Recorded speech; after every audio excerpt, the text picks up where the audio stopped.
Bonjour. Bonjour.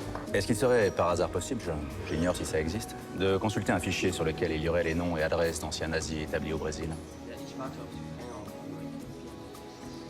Il y a forcément une amicale d'anciens nazis ou un club, une association?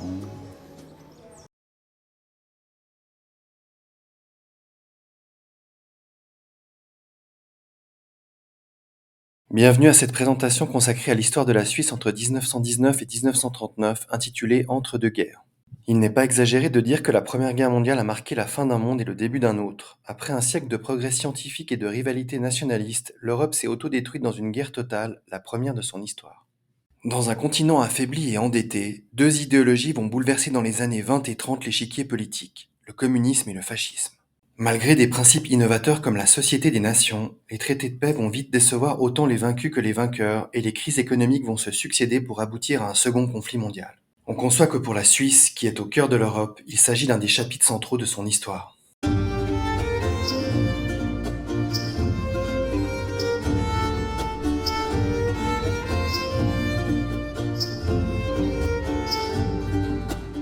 Après 4 ans de guerre mondiale, les pays vainqueurs essaient de s'entendre afin de proposer un monde plus juste. Grâce aux prêts consentis à leurs alliés, les États-Unis vont jouer un rôle central dans ce processus par l'intermédiaire de leur président, le démocrate Thomas Woodrow Wilson. Sa déclaration de 14 points en janvier 1918 est une véritable croisade du droit des peuples à disposer d'eux-mêmes. Ce dernier point sera vivement combattu par les autres puissances victorieuses qui sont également détentrices de vastes empires coloniaux. Le seul point qui fera l'unanimité est la création d'une Société des Nations, League of Nations en anglais, dans laquelle les États-Unis, qui en avaient été pourtant l'instigateur, n'entreront pas, retournant à leur isolationnisme sitôt la paix signée. Élaboré définitivement en avril, le texte du pacte de la Société des Nations est incorporé en tête du traité de Versailles signé 2 mois plus tard, le 28 juin 1919. C'est l'offre d'accueillir le siège de la future SDN à Genève qui va préparer le terrain pour une participation de la Suisse à l'organisation. En concurrence avec Bruxelles, Genève est finalement choisie fin avril 1919 comme siège de la SDN et c'est dans cette ville que se tiendra la première Assemblée générale en 1920. La question de l'adhésion de la Suisse à la SDN est délicate en raison de l'incompatibilité de la neutralité avec certaines obligations des États membres. Le chef de la diplomatie helvétique, le Tessinois Giuseppe Motta, fait reconnaître la position spéciale de son pays. La neutralité militaire est considérée comme justifiée par la paix générale et par conséquent compatible avec le pacte de la SDN. La Suisse s'engage par contre à participer aux sanctions économiques contre un éventuel État agresseur. Le projet rencontre une assez vive opposition en Suisse allemande où l'on estime que la Confédération se soumettrait aux pays vainqueurs de la Première Guerre mondiale. Soumise au peuple, l'issue de la votation qui eut lieu le 16 mai 1920 resta incertaine jusqu'à la dernière minute, qui plus est avec une forte participation de 76% des votants. Finalement, l'adhésion est acceptée grâce à l'appui massif des cantons latins à la faible majorité de 416 000 voix contre 323 000 et 11 cantons ennemis contre 10 ennemis. Dans le détail, ce sont les 1500 voix des Grisons qui ont fait pencher la balance du côté du oui. Le oui a besoin du débat pour gagner. Win, the yes needs the no to win. Again the no. Pour mettre fin à la Première Guerre mondiale, 4 traités complémentaires à celui du traité de Versailles ont été signés. Celui de Saint-Germain règle le cas de l'ancien empire austro-hongrois. Ce dossier épineux, du fait de sa taille et de son extrême complexité ethnique, va mettre du temps à être réglé, laissant les populations concernées dans l'expectative, sans être consultées, pour leur plus grand désarroi. Voisine de la Suisse, la petite principauté du Liechtenstein, fondée en 1719, a toujours été très proche de l'empire austro-hongrois avec lequel elle partageait une union douanière. Mais en raison de la profonde crise qui a marqué la chute de l'empire, vaincue lors de la Première Guerre mondiale, la principauté souhaite se rapprocher de la Suisse. Dès 1919, les deux pays ont signé un traité stipulant que les ambassades et les consulats suisses représentent les intérêts du Liechtenstein dans les pays où la principauté n'a pas de représentation. Une union douanière est conclue en 1923 et le franc suisse est adopté par la principauté en 1924. 100 ans plus tard, les liens entre les deux États restent très étroits. Dans une province autrichienne voisine de la Suisse, le Vorarlberg, un référendum aboutit en mai 1919 qui demande le rattachement de ce territoire à la Suisse par 47 000 voix, soit 80% des votants, contre 11 000 à l'Allemagne. Face à cette demande inattendue, les membres du Conseil fédéral sont divisés.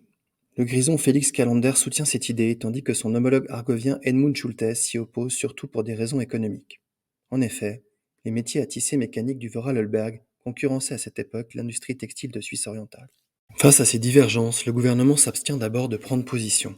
L'opinion publique est partagée, car la Suisse romande et une partie des protestants craignent qu'une adhésion du Vorarlberg germanophone et catholique ne mette en danger les équilibres linguistiques et confessionnels. Finalement, le Conseil fédéral se prononce pour le statu quo, mais se réserve le droit de revenir sur sa décision en cas de dissolution de l'Autriche. Entre 1919 et 1920, les traités de paix mettent fin aux efforts séparatistes, en créant, selon les vœux des vainqueurs de la Première Guerre mondiale, une Autriche indépendante et démocratique.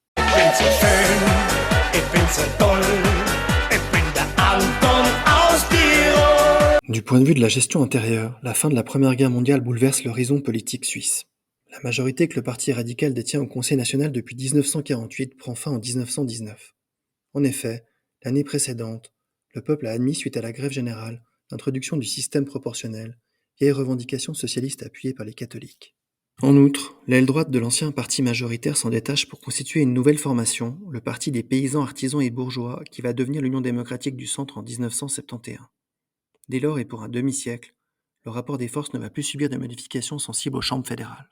Au Conseil national, le Parti conservateur catholique, le Parti radical et le Parti socialiste détiennent chacun le quart des sièges, les paysans le 8e, le reste est réparti entre quelques petits partis, comme les libéraux qui subsistent de Genève à Bâle, ou l'Alliance des indépendants, fondée en 1935 par Gottlieb Duttweiler, le promoteur de la coopérative et chaîne d'alimentation Migros.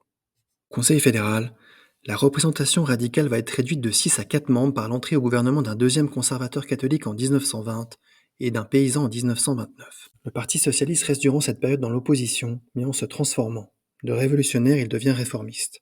En 1936, il renonce à son antimilitarisme pour allier la défense nationale et abandonne de ce fait le projet de la dictature du prolétariat. Savez-vous seulement ce que c'est qu'une dictature? Une dictature, c'est quand les gens sont communistes. Déjà, ils ont froid, avec des chapeaux gris et des chaussures à fermeture éclair. C'est ça, une dictature, Dolores. Le 24 octobre 1929, c'est le crash de Wall Street. Le marché boursier américain s'effondre, entraînant une réaction en chaîne qui va mener à la plus grave crise de l'histoire, de par ses répercussions mondiales économiques, sociales et politiques. Entre 1929 et 1932, les chiffres du commerce extérieur suisse témoignent du recul économique. Les ventes à l'étranger chutent de 2 milliards à 800 millions de francs. Les secteurs sensibles de l'industrie d'exportation, le textile et la broderie, ne se relèveront plus. De 1920 à 1941, Appenzell-Rhodes extérieur, centre de la broderie, perd 20% de sa population. L'horlogerie est aussi très durement touchée alors qu'elle sortait à peine des difficultés de l'après-guerre. Elle avait pourtant essayé de s'adapter aux nouvelles conditions du marché, en innovant et en lançant dans les années 20 la montre bracelet qui détrôna alors la montre de poche traditionnelle. Les banques craquent les unes après les autres et de nombreuses usines ferment. Le nombre de chômeurs passe de 8 380 à 124 000 entre 1928 et 1936, soit environ 5% des actifs, ce qui reste plutôt modéré par rapport à ce que connaissent d'autres pays européens. Face à l'ampleur de la crise, on met en valeur les ressources hydrauliques. Les chemins de fer deviennent presque entièrement électrifiés et la dépendance de la Suisse à l'égard de l'étranger se trouve amoindrie. Le franc suisse, longtemps fidèle à la parité or, doit être dévalué d'environ 30% en 1936 pour parer aux difficultés d'exportation. Enfin, pour faire face aux nouvelles charges qui pèsent sur les finances fédérales, on doit se résoudre à percevoir, en marge de la Constitution et sous des noms divers, un impôt fédéral direct qui avait déjà été introduit une première fois en 1915 lors de la Première Guerre mondiale. Les mesures sociales que la crise fait adopter, jointes à l'évolution du Parti socialiste, provoquent un rapprochement des classes qui se traduit en 1937 par la conclusion de la paix du travail. Les organisations ouvrières et patronales de la métallurgie, bientôt imitées par d'autres, renoncent aux armes de la grève et du lock-out et s'engagent à résoudre leurs conflits futurs par la voie de conciliation et d'arbitrage. Renégociée régulièrement depuis, la paix du travail est toujours en vigueur de nos jours. Camarades, on vous exploite. On vous crève à la tâche. Et franchement, voilà. Durant les années 30, on assiste en Suisse à l'apparition d'une quarantaine de mouvements d'extrême droite, désignés sous le nom de Front pour les différencier des partis traditionnels.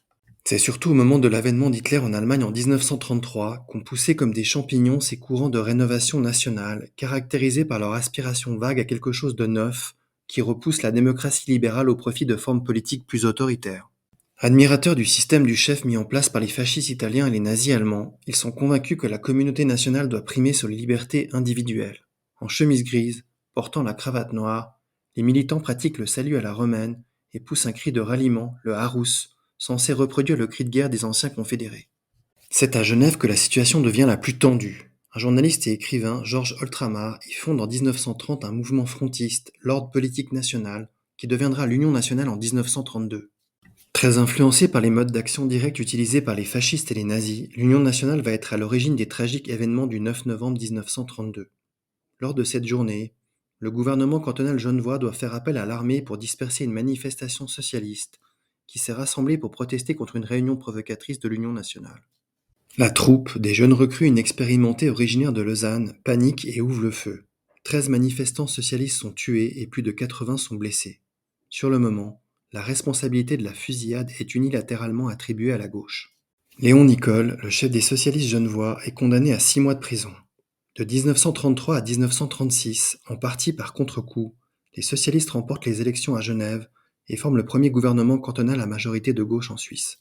En Suisse allemande, après quelques succès électoraux à Schaffhouse et surtout à Zurich où un conseiller national, Robert Tobler, est élu, le mouvement frontiste va subir assez rapidement les dispositions prises par le Conseil fédéral pour défendre l'état de droit, comme l'interdiction du port de l'uniforme en public en mai 1933 et la limitation de la liberté de presse en 1934. En 1935, une initiative pour la révision totale de la Constitution dans un sens plus autoritaire échoue devant le peuple avec plus de 72% de non. Suite à cet échec, les mouvances d'extrême droite s'essoufflent et disparaissent au début de la Deuxième Guerre mondiale. Plusieurs anciens frontistes tels Georges Ultramar vont quitter la Suisse durant la Seconde Guerre mondiale pour collaborer activement avec le pouvoir nazi partout en Europe. Recherchés activement par la justice internationale après le conflit, ils se réfugieront essentiellement en Espagne sous la protection du dictateur Franco au cours des années 50. Je ne vous dirai rien, malheur. Le Troisième Reich et l'idéologie nazie m'ont toujours rendu dubitatif. Bla bla bla bla bla bla. C'est marrant que c'est toujours les nazis qui ont le mauvais rôle. Nous sommes en 1955, Herr Bramar. On peut avoir une deuxième chance? Merci. À partir de 1935-1936, la situation internationale se dégrade fortement. Le parti nazi au pouvoir en Allemagne pratique une politique de violation systématique du traité de Versailles, une guerre civile ravage l'Espagne, et l'Éthiopie est agressée par l'Italie fasciste, sans aucune réaction sérieuse de la Société des Nations. Face à ces menaces, le conseiller fédéral Giuseppe Motta opère un revirement spectaculaire de la politique étrangère suisse qui vise à se désengager de la Société des Nations. En mai 1938, le Conseil de la SDN prend acte du souhait de la Suisse d'être libérée du système des sanctions. Insistant sur l'incompatibilité de la neutralité avec le pacte de la SDN, l'argumentation est à l'inverse de ce qu'on disait en 1920. Le principe de la neutralité différentielle est donc abandonné au profit d'un retour à l'ancien concept de neutralité intégrale, tout en restant membre de la SDN. Élu conseiller fédéral en 1929, Rudolf Minger, issu du Parti des paysans, artisans et bourgeois, devient le défenseur infatigable du réarmement en tant que responsable du département militaire. Dès 1933, l'augmentation progressive des crédits d'armement est à l'ordre du jour. Ils montent de 85 à 350 millions de francs avant 1939, en même temps que la durée du service militaire, acceptée en vote populaire et effective en 1938. L'école de recrues passe de 67 à 118 jours et le cours de répétition est fixé à 20 jours par année. Dès 1937, même les socialistes vont cesser de s'opposer au crédit militaire en acceptant les valeurs de la défense nationale. En parallèle, une idée du conseiller fédéral conservateur catholique Philipp Etter, la défense spirituelle, se met en place.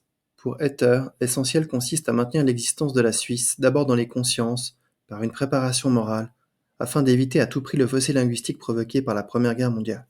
L'affirmation de la conscience suisse et la volonté morale de résistance trouvent un large écho à travers l'exposition nationale de 1939. Connue sous son diminutif suisse-alémanique de Landi, la manifestation se tient sur les bords du lac de Zurich de mai à octobre. Avec près de 10 millions de visiteurs, elle devient une sorte de pèlerinage patriotique autour de symboles incarnant la quintessence de la suissitude, définie comme la grande réconciliation du monde rural et du monde urbain, de la tradition et de la modernité. Le message semble porter ses fruits. En 1938, une votation populaire place le romanche comme 4e langue nationale avec l'approbation de 91,6% des votants, un véritable plébiscite.